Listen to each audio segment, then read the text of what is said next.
Avui entrevistem a dos alumnes de quart d'ESO que l'any passat van presentar-se als exàmens oficials de Cambridge for Schools. Bon dia, Laia. Bon dia. Bon dia, Adrià. Bon dia. Molt bé. Abans que res, enhorabona per haver aprovat els exàmens oficials, en el teu cas el PET, si el teu cas el PET.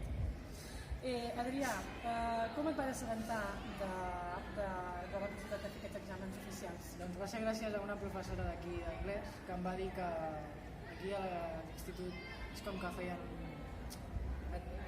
feien una rebaixa per fer uns exàmens oficials i doncs vaig decidir fer-lo perquè era un títol més i crec que me'n volia fer. Molt bé. Laia, tu vas tenir clar des del principi que ho volies fer? Sí, jo tenia clar que era un títol que m'ajudava al nivell universitari i tot això, i des del primer moment doncs, vaig poder fer els exàmens. Molt bé.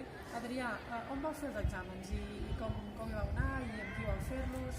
Doncs vam fer l'exàmens a l'Institut Serra Llarga i bueno, ens portava cadascú, es buscava el seu mètode per anar cap allà i bueno, vam anar bastant bé d'aquest institut també. Vau ser tots de quart, d'ESO, o hi havia altres grups? També hi havia de batxillerat, diria, però jo els que conec són els de quart d'ESO.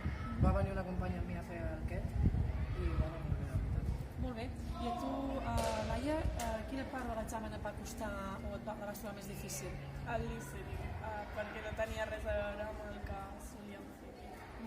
I a tu, Adrià? El mateix, el listening. És com que feien uns accents molt diferents.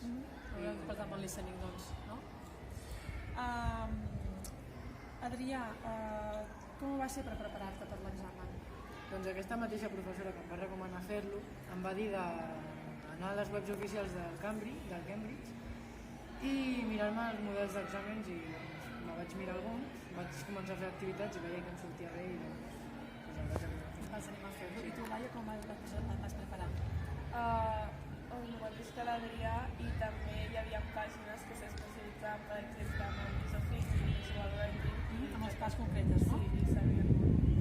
Molt bé. I aquest any hi tornareu? Esteu animats a fer l'examen superior, l'examen de nivell superior? Sí? I què els diríeu a la gent que està interessada en anar-hi però encara no està prou decidida a fer-ho? Què els diríeu? Doncs que ho intentin, que és un títol més i això t'ajudarà molt en el teu futur. Molt bé. Doncs res més, fins aquí l'entrevista que hem fet a la Laia i a l'Adrià. Moltes gràcies i per compartir la vostra experiència i esperem que us vagi bé si us presenteu a la propera edició de l'examen de Cambridge. Gràcies. Per més de Blanes, Segulla TV.